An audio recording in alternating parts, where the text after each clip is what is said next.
Quem está pelo celular, vocês conseguem fazer zoom, tipo abrindo uma foto, né? Com os dedinhos. Vocês conseguem fazer zoom para conseguir ler da melhor forma, tá bom? Vamos lá. Leandra, você pode ler um para a gente? É eu, é? Tu mesmo. Ah, tá. Quais são as fases da Era Napoleônica? E aí, você respondeu essa? Você lembra? Então, não respondo. Então, Não aparece pra mim a resposta, cara. Eu não ia ler a aparece? resposta. Sei. Vamos lá. As fases Mas da é era... império, né? Não? É Isso, império. Império é o segundo, né? Império é o Isso. segundo período. O primeiro que a gente Só lembro do estudou. império. Alguém lembra quais são os três? Império é um dos três, né? A gente fala que é Império, que é o segundo, né? O primeiro... Deixa eu ver aqui, bate-papo. Império... o João Paulo, esqueci que ele não tem microfone e ele está querendo responder, né? Vamos lá, são os três períodos: consulado, império e governo dos 100 dias. São essas três fases, são os três períodos da chamada Era Napoleônica: consulado, império e governo dos 100 dias, tá bom? Não são três períodos que têm exatamente a mesma duração, tá bom? O mesmo dia de duração.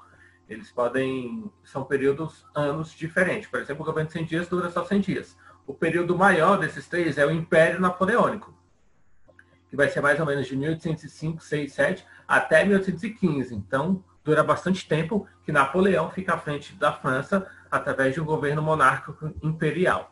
Tá bom? Vamos lá. Na 2, Letícia Anacletícia, você pode ler para a gente aí? Posso. Tá. Assim que assumiu o poder na França, Napoleão Bonaparte implantou uma série de reformas no país. Cite e explique duas dessas formas. Você respondeu essa? Não, eu acho que não. Deixa eu só tirar aqui rapidinho. Napoleão ele vai emplacar uma série de reformas na França assim, a partir do momento que ele assume o consulado. Ele, juntamente com os outros dois cônsules, né? Nesse sentido, para ele, vai ter algumas reformas importantes. Na esfera, a gente viu três esferas de reforma que ele vai mexer na França naquele período, né? Na economia, segurança, administração pública, educação. Bom, na economia ele cria o Banco da França, né? Que vai ser o banco responsável pela emissão de dinheiro e pelo financiamento dos setores agrícolas. Na segurança ele vai combater o banditismo dos revolucionários da Revolução Francesa, né?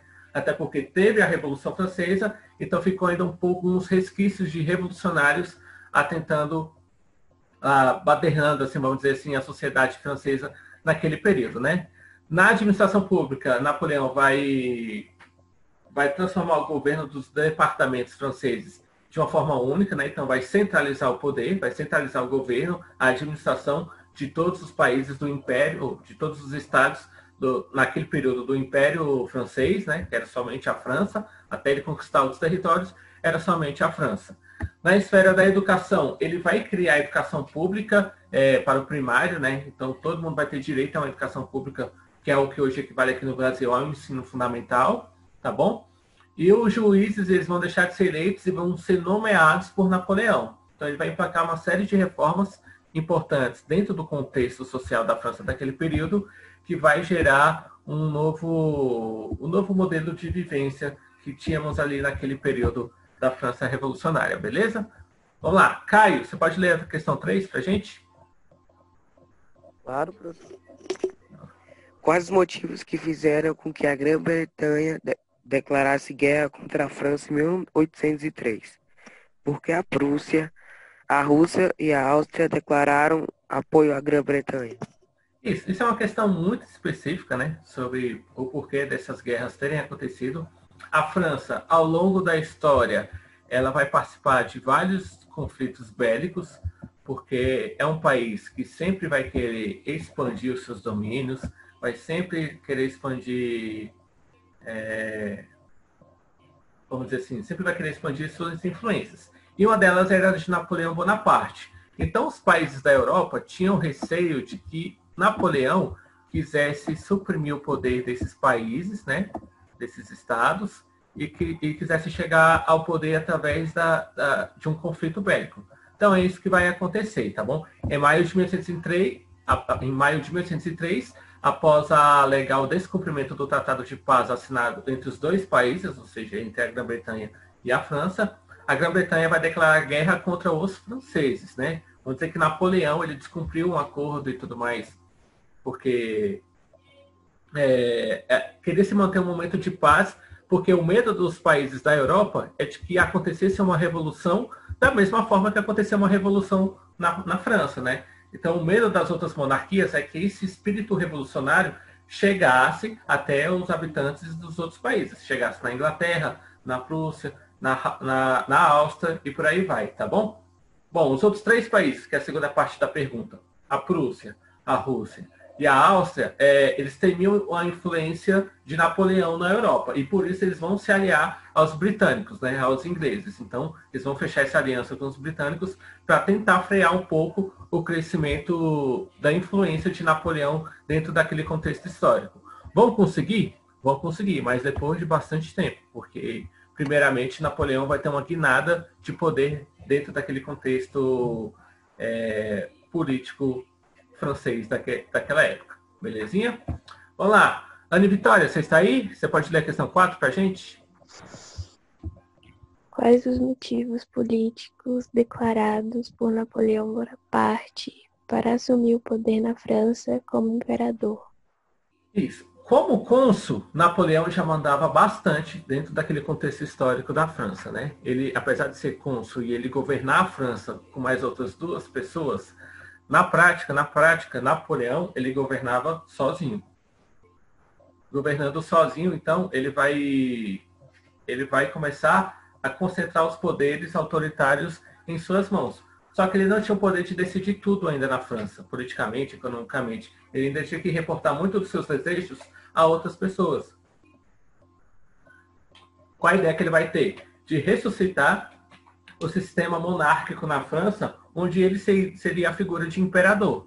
Ele assumiria, então, concentraria o poder, uma espécie de poder absolutista em suas mãos, que poderiam, então, alavancar a França dentro de um contexto histórico que pudesse permitir, então, difundir seu grande poder. Então, nesse contexto, Napoleão ele vai defender que a França estava em perigo, porque a Prússia, a Rússia, a Áustria e a Grã-Bretanha estavam formando uma aliança para atacar a França. Então, ele vai usar esse argumento para defender que ele precisava ter maiores poderes para salvar a República Francesa. E é por isso que essa estratégia vai dar resultado, que em maio de 1804, então, Napoleão vai assumir o Império da França, né? Então, ele deixa de ser um cônsul e passa a ser o imperador da França, a partir do ano de 1804. Ele vai até 1815 como imperador francês. Então, ele vai durar bastante tempo à frente de uma França que nessa época já era uma França monárquica novamente. Depois de Napoleão, ela vai voltar a ser uma república, aliás. Depois de Napoleão, alguns anos depois, ela volta a ser uma república. Mas o ponto essencial é ele consegue retornar a figura de imperador para ter plenos poderes na República Francesa daquele período, se tornando um império nesse sentido, né? E aí vem a questão 5. A questão 5, vocês conseguem abrir essa imagem aí no celular de vocês, dar um zoom melhor para vocês enxergarem, tá bom? A pergunta é, observe a imagem a seguir. Essa imagem, a obra se chama A Coroação de Napoleão Bonaparte, de Jacques-Louis David, né, de 1807. Depois de ter integrado o chamado Governo do Consulado, que durou do ano de 1799 a 1804, com Emmanuel Sáez e Roger Ducos, o nome dos outros 2 cônsules, né? Napoleão, por meio de um plebiscito, conseguiu aprovar a instauração do primeiro Império Francês, tendo ele próprio inaugurado a sua dinastia. Na cerimônia de sua coroação, ocorrida no dia 2 de dezembro de 1804, um fato inusitado ocorreu. Que fato foi esse?